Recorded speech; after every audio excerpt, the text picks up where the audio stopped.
Hello everyone. Let us continue with the essay of Principles of Literary Criticism by I.A. Richards. So, in the previous video, we have discussed the first two parts of the essay, the core essence of the essay.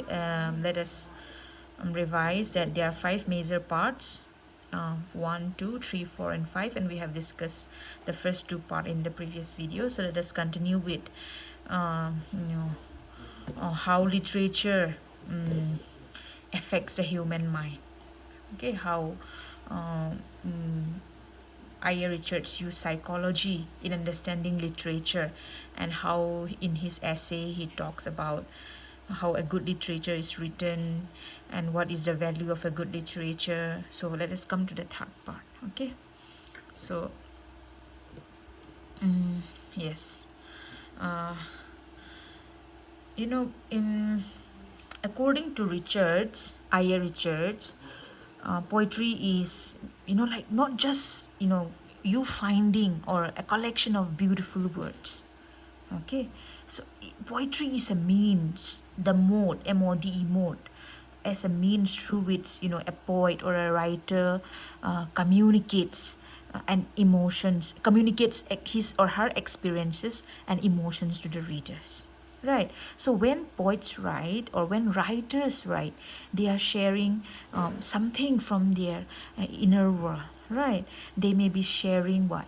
They may be sharing love, they may be sharing grief, they may be sharing hope, fear, excitement. No. So in writing these, they make the readers recreate the experiences in their own minds again. See, literature is born out of the experiences of the writer, and when the reader reads it, the reader recreates the experiences. Okay, so like let's say you think about receiving a letter, a very heartfelt letter from your close friend. So even though your friend is not physically present, you can understand what your friend feel through the words he or she has used, right? So poetry like that works in a similar way. Okay, so let's say Robert Frost writes about maybe choices, life and choices, and then readers across the world can feel and understand those emotions even if they have never met him. Right. So he is, I.A. Richards is saying that this is one of literature's or poetry's greatest strength. Okay.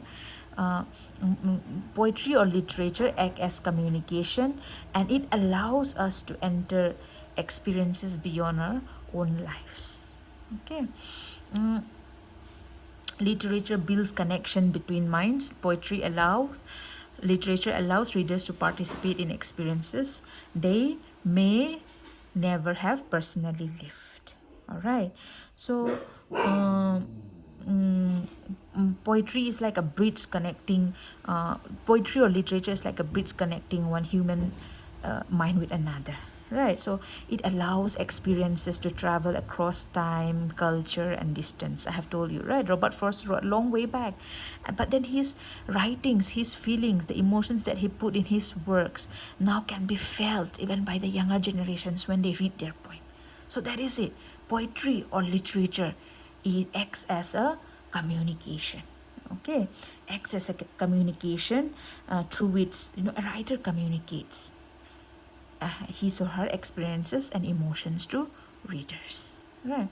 Then Richard goes further and argues that art is the highest or supreme form of communication. Okay, you might be wondering why does he make such a strong claim, right?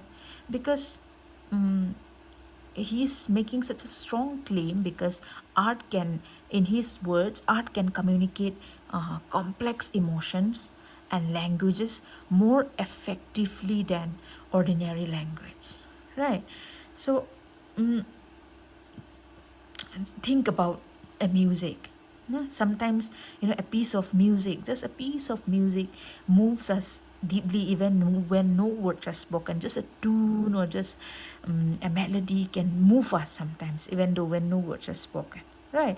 Or let's say some lines of a poem can move us in many ways than a book of 300 or 400 length can do, right? So there is a, that see mm, art has a special ability to communicate feelings that ordinary language cannot easily express. Okay, let's say poetry. Poetry is not free flowing language, right? You use rhythm and meter, then song, you use melody. So these are arts, right? And I. Richard is claiming that art is the most supreme, the greatest form of communication because it has ways to move you, it has ways to soothe your soul, it has ways to calm you, right? So art communicates complex emotions, no? Like I told you, you are feeling heavy and down, and then just a simple melody can heal you, or just a simple melody can keep you up, right?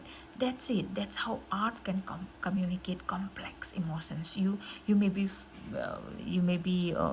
down with all kinds of emotions running through your mind, but then the moment you hear sweet melody, then your problem seems to disappear, or your problem seems to dissipate for something, right? So that's it. That's how art works. Okay, and then he really appreciate art. Then Richard also points out that art transcends time and place,